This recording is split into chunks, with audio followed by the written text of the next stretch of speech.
Geliefdes, ons gaan vanoggend saam lees uit die Ou Testament, uit 1 Konings 18. Van die van u wat wil volg, dis in die vertaling wat ek by my het op bladsy 384 in die Ou Testament.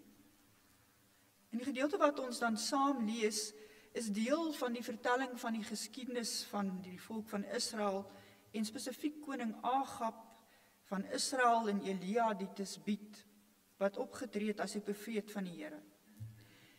En die verhaal speel af in 'n tyd waarin Israel al vir 3 jaar lank droogte beleef, en die droogte deur die mond van die profeet Elia aangekondig is, omdat die volk van God onder die leiding van koning Agab en sy vrou Isebel begin het om afgode te aanbid. Elia die volk en die profete saam laat vergader op die berg Karmel, en die volk en Agab voor 'n keuse gestel. Hulle moes kies wie die Here is, wie God is, Baal of die God van Israel. En nadat Agab en die volk gesien het en moes erken het dat die Here alleen God is, en Baal maar 'n afgod wat deur mense gemaak is, speel die gedeelte af wat ons dan nou gaan saam lees. En ons lees saam vanaf vers 41. Daarna sê Elia vir Agab, gaan eet eers, want ek hoor al die gedruis van die reën. En Agab het toe gaan eet, maar Elia het na die top van die Karmelberg toe opgeklim, en terwyl hy daar na die aarde toe buig met sy kop tussen sy knieë, sê hy vir sy slaaf, gaan kyk in die rigting van die see. Hy gaan kyk toe en kom sê, daar is niks. En Elia het vir hom gesê, gaan kyk weer. Dit het 7 keer gebeur. En na die 7de keer het hy kom sê, 'n wolkie so groot soos 'n man se hand kom uit die see uit op. Elia sê toe, gaan sê gou vir Agab, span in en gaan van die berg af, anders sal die reën jou vaskeer. En toe hulle nog praat, het die lug donker geword van die onweerswolke en die wind het opgekom en groot reëns het uitgesak. En Agab het op sy wa geklim en na Jesreel toe gery. En die mag van die Here het vir Elia in besit geneem, en hy het sy mantel omgebind en voor Agab se wa uitgehardloop, tot waar die pad uitdraai na Jesreel toe. Geliefdes, ons lees net tot sover. Wie 'n kind van God is, luister ook na die woord van God en leef soos wat die Here vra. Gaan kyk in die rigting van die see. Elia besef sy werk is nog nie klaar, nadat die volk weer tot inkeer gekom het nie. Hy het nog die opdrag om die woord te spreek, sodat dit kan reën. Die geskiedenis van Agab en Elia begin met die woorde, so seker as die Here die leef, die God van Israel in wie se diens ek staan, sal die volgende paar jaar daar geen reën of dou op die land val nie, behalwe as ek so sê. Die geskiedenis eindig dan met die woorde van Elia en Agab, gaan eet eers, want ek hoor al die gedruis van die reën. Elia kondig die verlossing aan en God se seën op die besluit wat die volk geneem het. Hulle inkeer, hulle terugkeer na God toe. En ons lees dan dat hy in sy diensknegt, wat ook gesien kan word as een van sy leerlinge, na die top van die Karmelberg opklim en daar 'n ritueel uitvoer. Elia buig in 'n gebedshouding met sy kop tussen sy knieë. En sy diensknegt kyk op die top van die berg uit oor die see, om hom te vertel wat hy sien. En hierdie ritueel herhaal 7 keer. Dis 2 bewegings wat uitgevoer word. Elia se diensknegt wat opklim na die top van die berg, en Elia wat neerbuig na die aarde met sy kop tussen sy knieë. En geliefdes, hierdie 2 verskillende bewegings is simbolies van die beweging wat ons as gelowiges in ons geloofslewe ook behoort uit te voer. En dit gaan oor die soeke na uitsig, visie vir die toekoms, en ook 'n soeke na insig 'n lewe deur inkeer in gebed. En die twee loop hand aan hand saam met mekaar.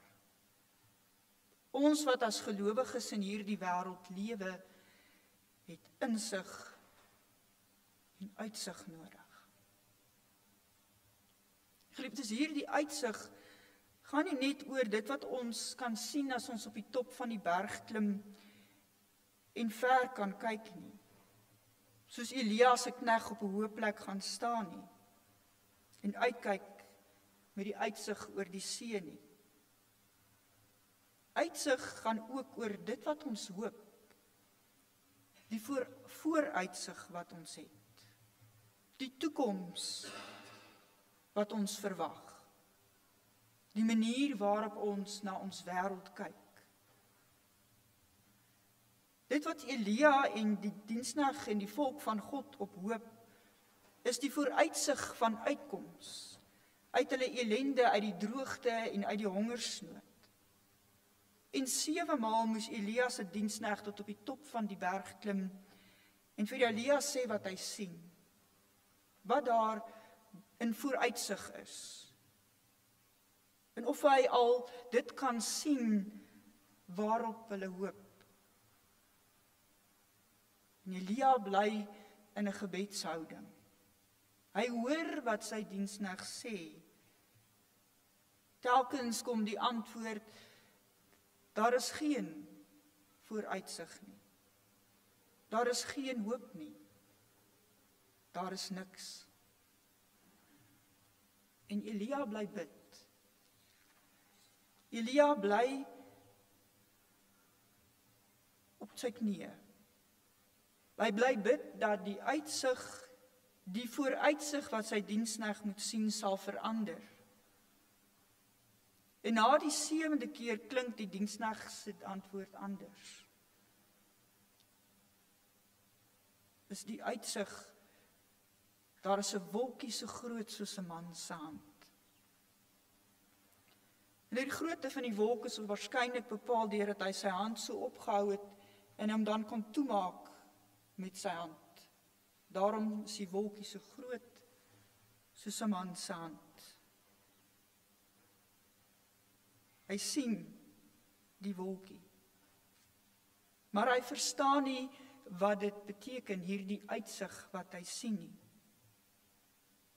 Elia wat in gebed bly, in gesprek met God, luister wat God sê, het die insig om die uitsig wat die knegg sien te verstaan. Te weet dat dit die uitkoms is waarop hulle gehoop het. Dit gaan reën. Geliefdes, uitsig en insig is vir ons belangrik. Die een kan nie sonder die ander nie. Die Elia se knegg wat die wolkie so groot soos die man se hand sien, het nie geweet wat om daarvan te maak nie. Hy het nie verstaan dat dit die vooruitsig en die uitkoms is waarop hulle gehoop het nie. En die insig wat Elia in gebed ontvang het, het dit moontlik gemaak om die uitsig van sy diensknegt reg te interpreteer.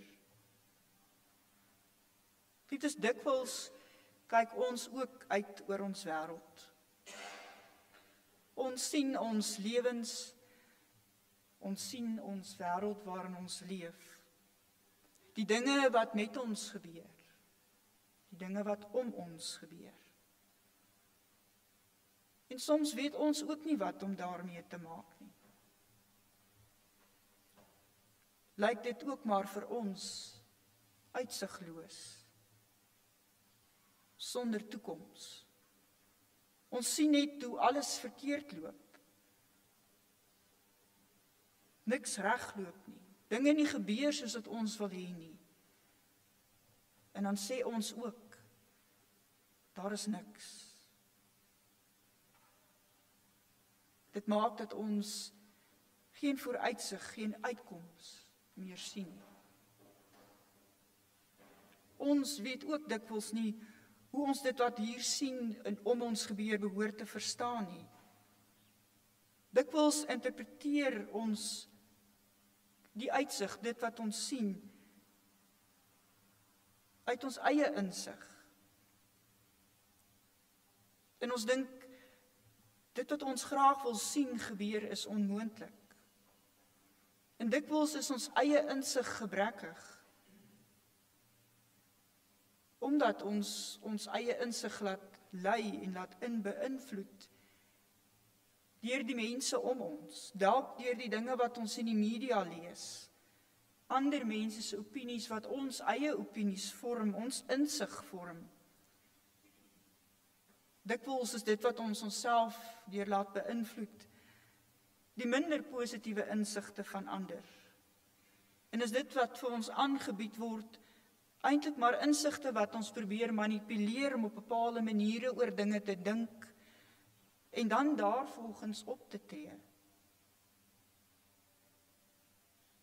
Soms gebeur dit dan dat ons toelaat, dat al hierdie insigte van buite, wat vir ons aangebied word, ons insig, die manier waarop ons na ons wêreld kyk, dit wat daar gebeur interpreteer.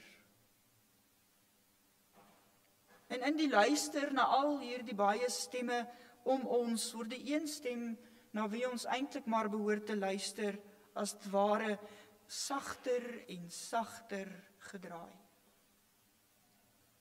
Die een stem wat behoort te bepaal wat die insig is na hoe ons na ons wêreld kyk, ons uitsig bepaal, is die stem van God.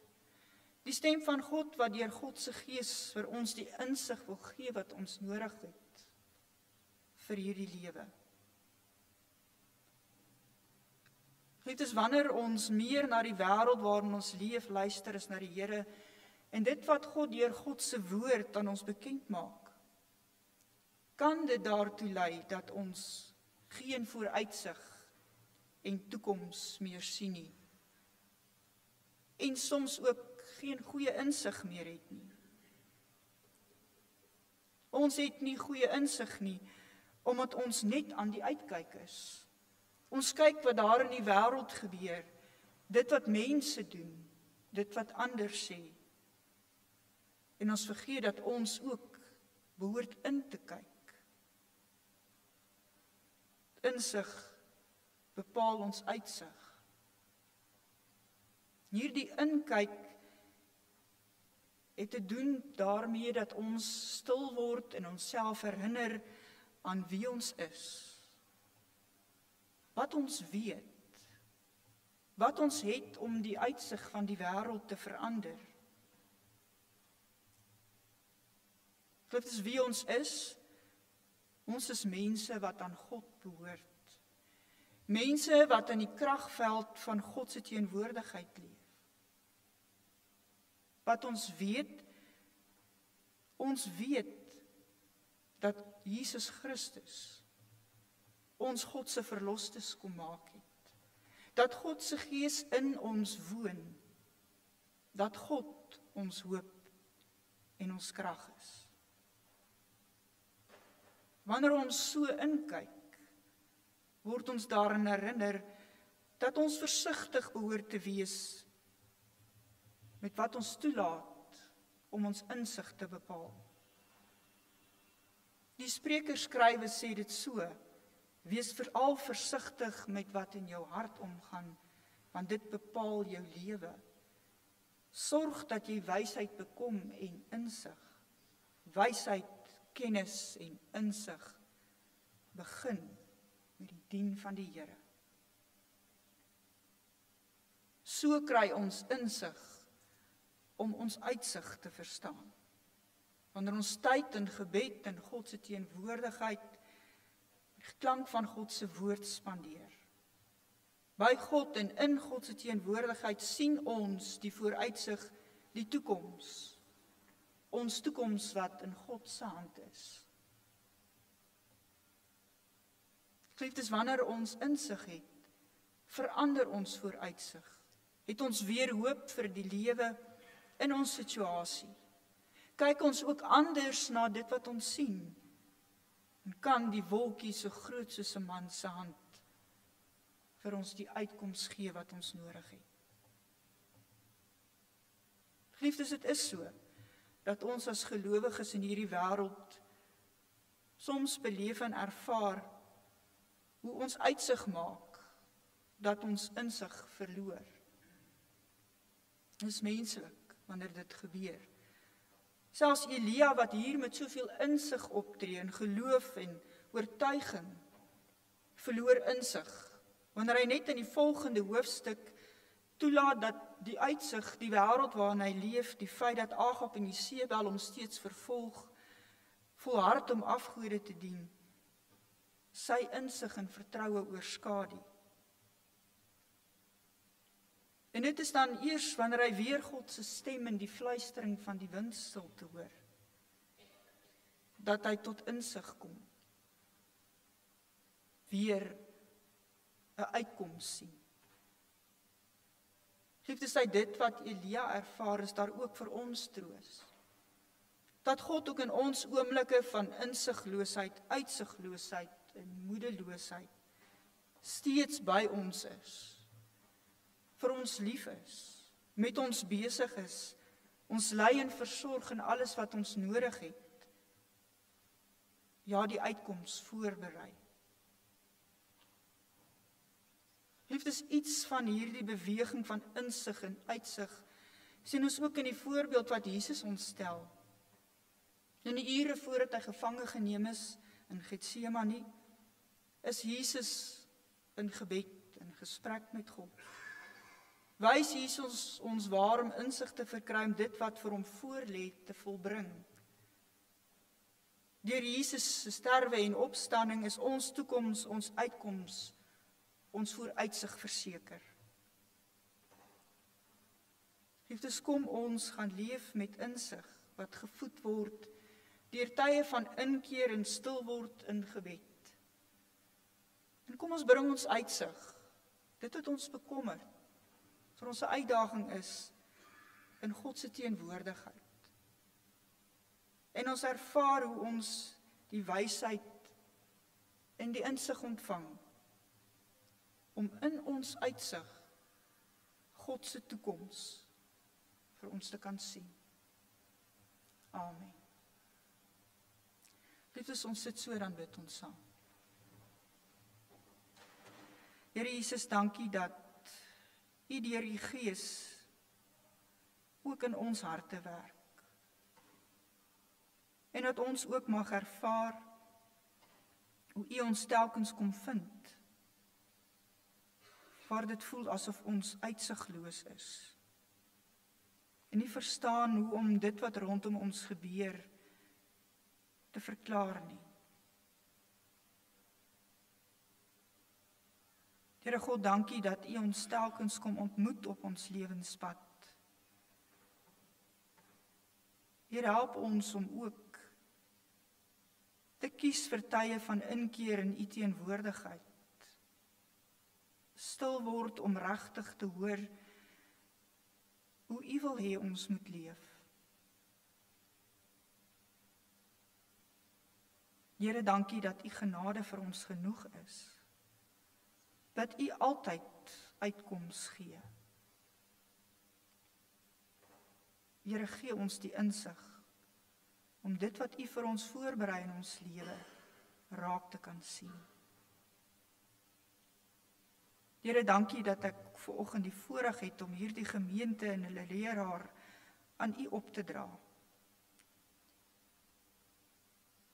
Te mag bid dat U hulle sal seën in hulle dienswerk hier.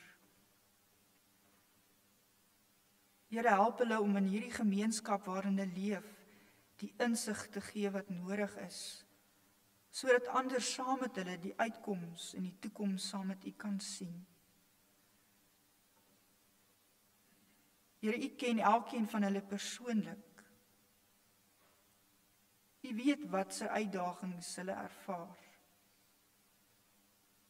U weet wat elkeen beleef, wat hulle bekommer. Here, hulle help hulle om by U hulle krag te vind, saam met U die uitkoms te sien. Here, dankie dat ons so vir mekaar mag bid, en dat U waar ons so saam is, ons gebede verhoor. Here, vul ons harte nou met die vrede en dra ons ook die toekoms in, om te lewe tot U eer. Ons bid dit in Jesus se naam. Amen.